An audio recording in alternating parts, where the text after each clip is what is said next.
Well, this ticks all the boxes, doesn't it?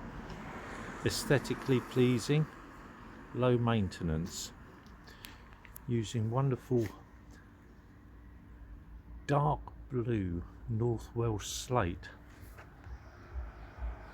over a weed-proof membrane, and some wonderful, don't know if it's driftwood, but it's certainly odd and curious shaped pieces of wood which aesthetically are pleasing. Wonderful. And of course you can move them around. If you find something that's more interesting, replace. And of course it's all biodegradable.